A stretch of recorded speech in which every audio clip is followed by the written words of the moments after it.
All right. I'd like to begin by thanking Professor Yongxi Liu of the College of Foreign Languages and Cultures at Chengdu University of Technology, and everyone taking part in this symposium on geographical approaches to literature, language, literature, and culture. I'm sorry I couldn't be there in person, but I'm honored to be able to participate remotely, and I hope I can visit sometime in the near future. I also want to thank Professor Ying Liu of Nankai University, who has included me in her American Literary Geographies project, as well as my dear friend and translator, Professor Ying Fang of Ningbo University, and formerly a visiting scholar here at Texas State University, with whom I'm honored to collaborate on her Spatial Literary Criticism project. Today's presentation is relevant to both. Let me also thank Matt Greengold here at Texas State University for arranging this recording. And finally, thank you all for coming out to hear the talk.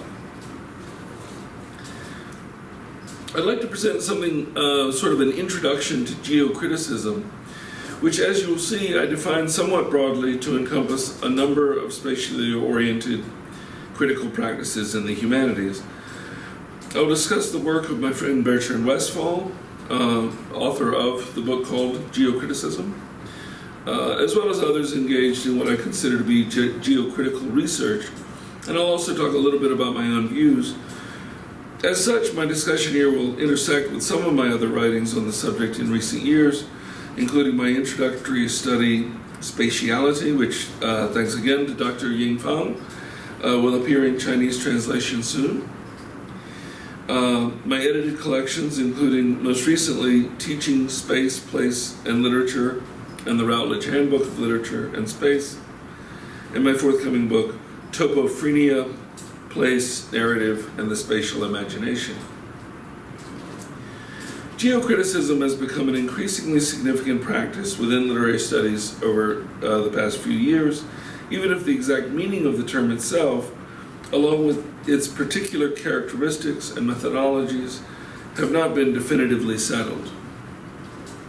The emergence of geocriticism is connected to a broader spatial turn in the humanities and the social sciences.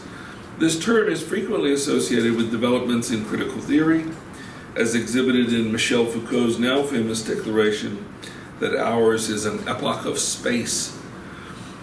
This sense has been amplified by the discourses on postmodernity, of which a peculiar new spatiality has been found to be a key feature, for example, in the writings of Frederick Jameson, Edward Soja, David Harvey, and Nigel Thrift, to name a few of the more influential figures.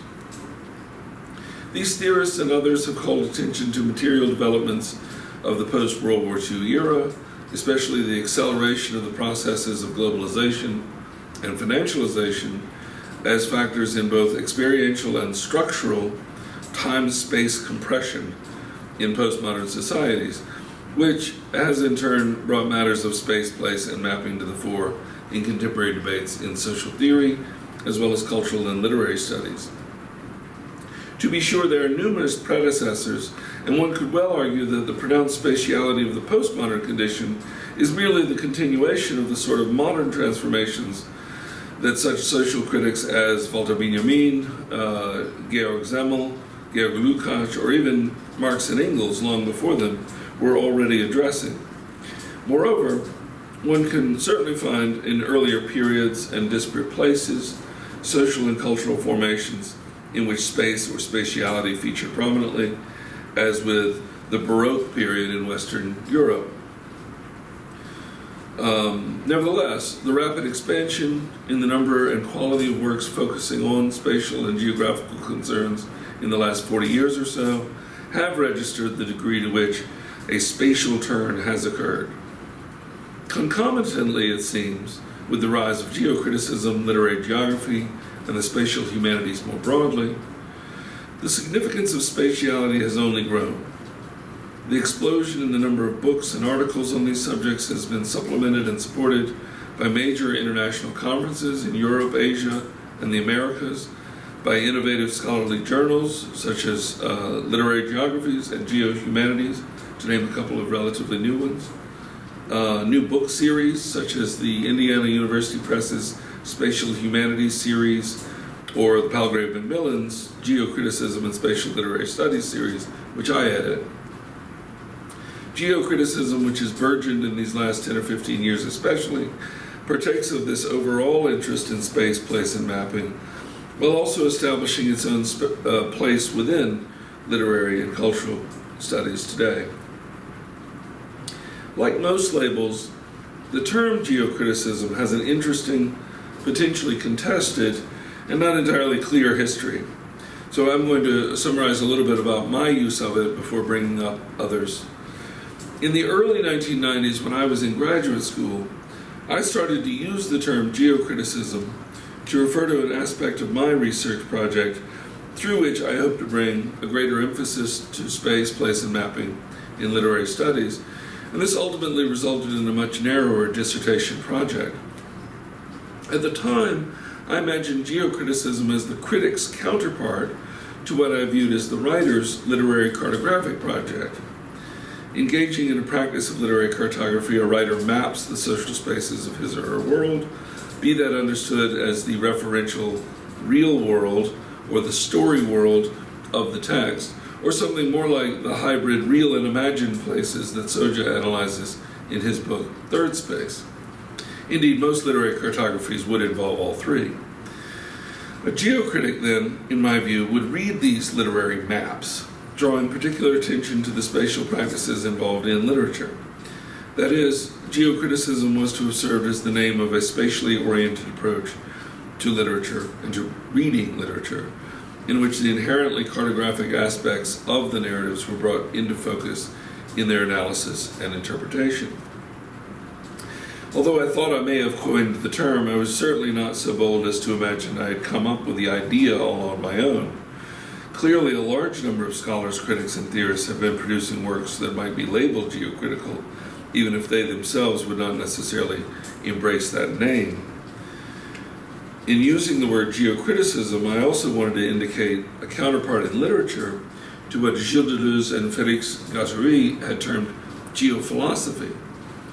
And along these lines, I also wanted to register something of the geohistory suggestively evoked in the work of Fernand Braudel, not to mention the phenomenological investigations of spatial experience in Gaston Bachelard's The Poetics of Space, the effervescent cultural geography of Yi-Fu Tuan, the spatial history one encountered especially in many of of Michel Foucault's so-called archaeologies and genealogies, and the powerful sense of the historicity of spaces made manifest in Henri Lefebvre's The Production of Space.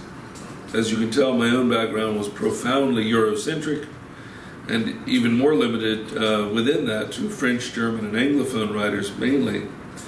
But there was no shortage of fascinating work in spatial literary theory that emerged from other traditions during the late 20th century as well. Even if I wished to give geocriticism definition, I wanted to make sure it remained broad enough to encompass a number of different spatial and critical practices. Geocriticism, at least as much as eco-criticism or other emerging approaches, needed to be flexible and wide-ranging enough to encompass many different spatially oriented approaches. After experiencing a few spatio-temporal displacements of my own, I returned to these preliminary inquiries around 2007. In completing my study of Herman Melville's literary cartography, which became the book Melville Mapping and Globalization, loosely based on my dissertation research, I was pleased to rediscover a number of critics engaged in what I'm calling geocriticism, and in particular Bertrand Westphal at the University of Limoges in France, who was using the term geocritique. Reading his foundational writings on the subject, I realized that Westphal's view of geocriticism was not the same as mine, but that he was clearly a kindred spirit. I made contact with him just after his book-length theoretical explication of geocriticism, La Geocritique, Réel Fiction Espace, was published, and we began our efforts to bring it out in an English translation. And I believe there has now been a Chinese translation as well, or one will be coming soon. The term geocriticism gained greater currency with the publication of Westphal's book.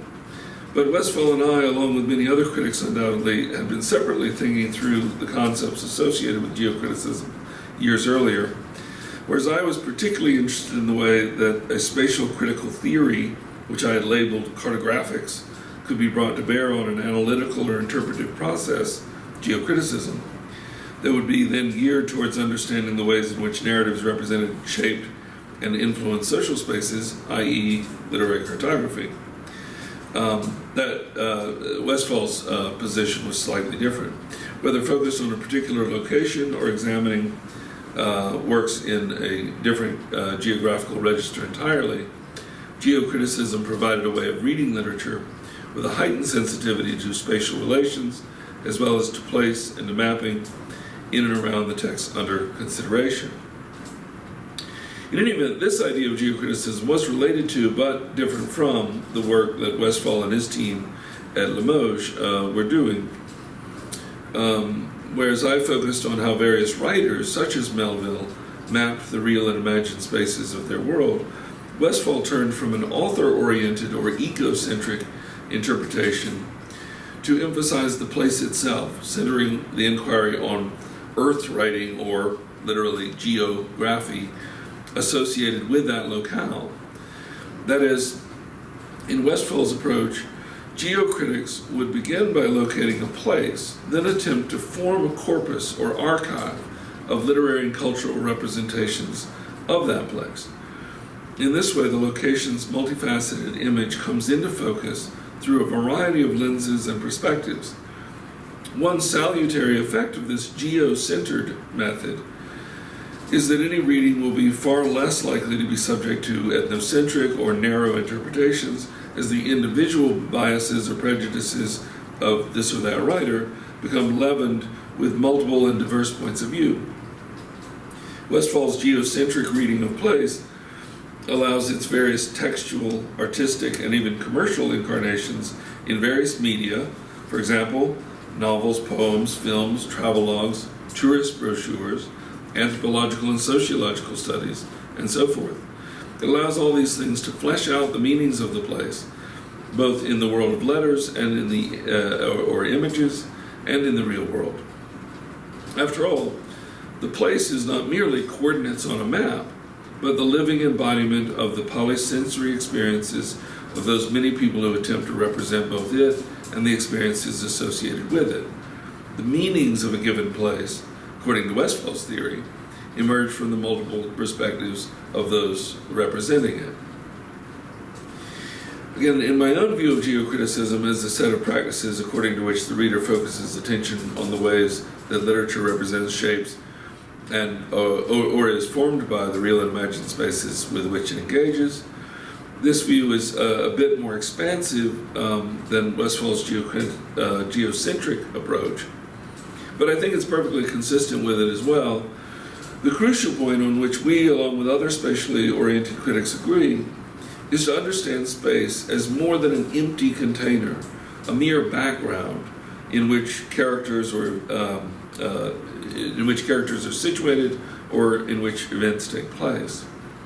Rather, space and spatial relations are active and present, continuously informing, if not actually determining, all the elements of a story, and thus also positively affecting the formation of characters, events, and so on.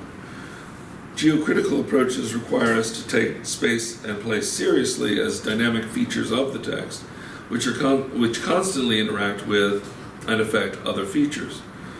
Geocriticism also means recognizing the degree to which the writer, the reader, and the text are part of a larger spatiotemporal ensembles that give form to the literary experience as a whole. Geocriticism often involves interdisciplinary or transdisciplinary work, such as that which brings literary critics and geographers together, just to name two obvious ones. But it also specifies a distinctive critical approach to literature, which has its own internal logic, one might say, the spaces of literature call for a geocritical theory and practice suited to their dynamic complexity and imaginative power. One of the problems that a strictly geocentric approach presents involves the question of the corpus, as Westphal has readily acknowledged. How does one determine exactly which text could, in the aggregate, reasonably constitute a meaningful body of material with which to analyze the literary representations of a given geographical site? If Dublin, as represented in the works of James Joyce, is far too limited, since it relies on the perspective of a single author, or maybe just a few of his writings, then how many authors, how many texts representing Dublin would constitute a credible starting point for a geocritical study of the Irish capital? How many poems, novels, short stories, and plays about or set in Dublin would a geocritic need in order to feel comfortable in pronouncing the resulting picture somewhat complete? How many geographical surveys, travel narratives, tourist brochures, historical writings, letters, postcards would be used to supplement, flesh out, or color in that picture? Who determines whether enough material has been taken into account? How would one know?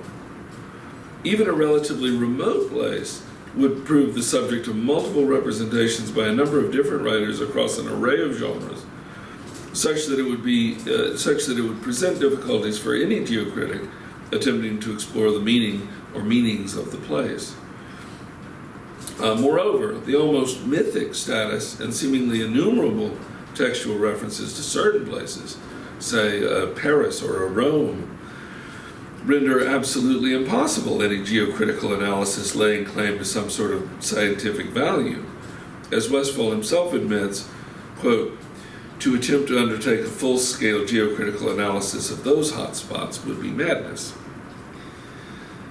Principles of selectivity must be established, as even a rather large corpus will inevitably lead whole swaths of material aside, and with with selection, of course, comes exclusion, and ultimately something like censorship, no matter how much the critic hopes to avoid it. Hence, the geocentered approach, if it truly aims to avoid a perception of bias, seems somewhat doomed from the start. Another potential problem with a strictly geocentric method, one which Eric Prieto has addressed, is that it does not adequately take into account the conflicting forces and views that condition the ways in which various spaces come to be recognizable as places. Prieto notes that Westphal's focus, perhaps understandably, had been on, quote, the haut lieu, or high places of literary tradition, places that have a distinct cultural and topographical profile, and that have given rise to a whole body of literature, end quote. In his revision of the geocritical project, in his book, Literature, Geography, and the Postmodern Poetics of Place, Prieto considers the textual emergence of various types of place, including what appear to be non-places, such as improvised shanty towns, or the French banlieue, along with already identified recognizable topoi. By examining the ways that certain kinds of social spaces come into being as places, subject to and suited for interpretation, this sort of geocriticism offers an intriguing opportunities for understanding how literary representation and spatiality interconnect.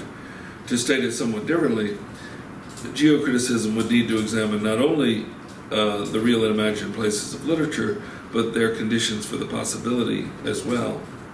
The conditions for their possibility as well, I guess I mean to say. Westphal is well aware of this, of course. In The Plausible World, a sequel to Geocriticism, Westphal challenges the view that perceptions and representations of space are largely stable and straightforward. For example, although maps often give the impression that the geographical knowledge of the figured spaces depicted on its surface at any given moment is complete, Westphal believes that this is a misleading characteristic of a peculiarly Western or Eurocentric conception of modernity. Through its history, in Westphal's view, the West through direct imperialism or through scientific practices, among other things, has repeatedly confronted open spaces of the world and transformed them into closed spaces, partly through, in Westphal's view, practices of cartography. Westphal finds in certain non-Western arts a counter-geography to the cartographic pressures of Western modernity. For example, in the visual arts of the Aztecs, the cartographies of the Far East, the chanted lines of Australian Aborigines, to name a few that he discusses in that book. The geocritical exploration of these alternative ways in which spaces and places have been imagined not only leads to new insights into our world, but also discloses hitherto invisible or unknown elements that a purely Eurocentric model may have left hidden. Westphal's conception of the plausible world makes possible the practical overcoming of the problem of referentiality, something Westphal had found difficult but necessary in formulating in his view of geocriticism in his earlier works. Certainly, the Paris of Victor Hugo's Notre Dame de Paris is not the same as the real Paris. We use scare quotes. Since the former is obviously a literary setting in which fictional characters lead their fictional lives. But neither is Hugo's Paris not Paris, which must be equally obvious. In the plausible world, Westphal is able to consider simultaneously the places as they appear in literature and in the real world, while avoiding the position of either arrogance or ignorance, a bit like Gianni Vattimo's notion of weak thought, which of course Vattimo uses in a positive sense, insofar as it allows for a sense of humility with respect to the world. The plausible world recognizes the humility with which the geocritic must approach the subject of geocritical inquiry. This subject, I maintain, is the world itself. Any geocriticism that is worth the effort must engage actively and considerately with the worldly, by which I don't simply mean the secular or mundane, although these are necessarily a part of it. I mean that geocriticism maintains a comportment towards the world that embraces the entirety of spatial and social relations, which in turn constitutes the literary cartography produced in those multifarious ways of making sense of and giving shape to that world. Stated a bit less circuitously, geocriticism approaches texts as literary maps that, regardless of the ostensibly real or imagined spaces depicted, these maps help us to understand our world. Geocriticism is necessarily of the world, and a geocritical approach to world literature may disclose novel representations and interpretations of its diverse protean spaces. Although Westphal and I both aim to distinguish geocriticism from certain other critical practices or schools, neither of us, I think, would define it so narrowly as to overlook useful materials or approaches that could benefit our greater understanding of literature, space, and place. Hence, one encounters frequent recourse to a tentative or provisional language. I know I do that quite a lot, where the reader can sense perhaps my desire to encompass a variety of methods and texts without losing sight of the expressly geocritical project that I had in mind, or that I think Westphal and others also have in mind. Actually, in the case of Geocriticism, the book, Westphal and I had originally thought of giving the English title of La Geocritique a more ambiguous name, like Towards a Theory of Geocriticism, perhaps. Yet in the end we decided that the simplicity of the title was preferable, inasmuch as it might better provoke discussion about the nature of geocriticism or related critical practices. By suggesting this is what geocriticism is, Westphal's book invites others to engage in the discussion, to argue, to disagree, as well as to listen and to concur. In any case, Westphal's geocriticism, along with my own book, Spatiality, I hope, and other recent works by a number of gifted scholars, can serve as so many points of departure for multiple geocritical explorations to come. Geocriticism does not provide all the answers, and it is more likely to generate further questions. Geocriticism explores, it seeks, it surveys, it digs into, it reads, it writes a place. In doing so, geocriticism does not provide a complete representation of a place, which is, as we have seen, not only impossible, but almost certainly undesirable. Exhausting a place is not really what we're interested in doing, with all due respect to Georges Perec, who wrote a book on an attempt to exhaust a place in Paris.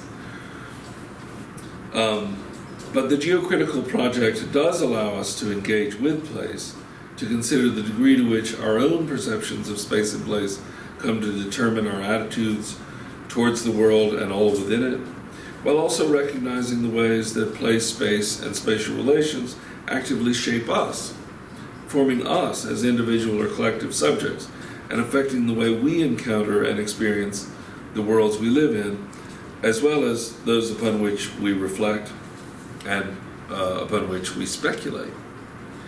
These mutually reinforcing processes highlight the topophrenia underlying our general being in the world, revealing the cartographic imperative, while underscoring the importance of geocritical reading as a key to understanding the figurative maps by which we make sense of the spaces we inhabit and that we imagine.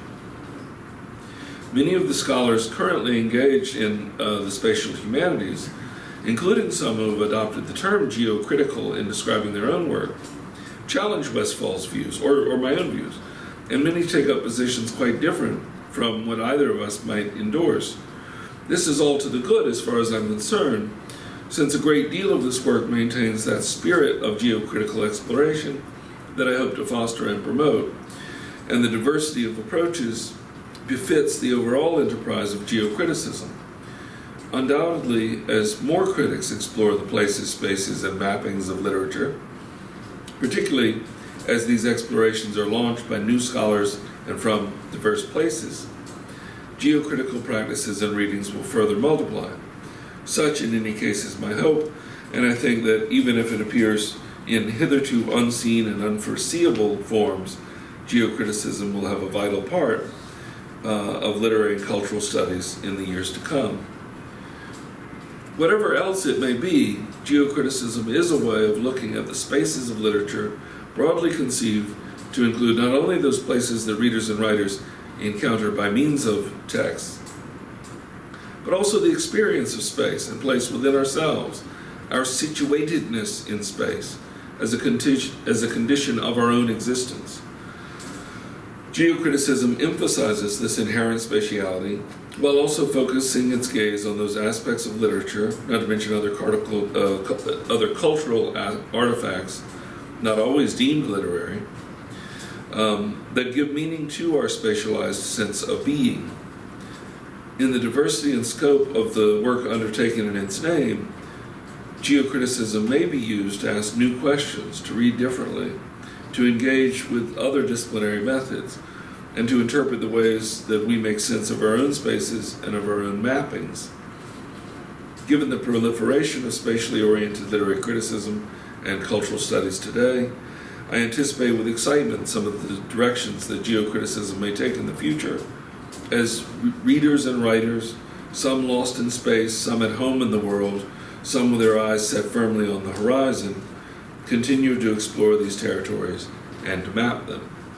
Thank you.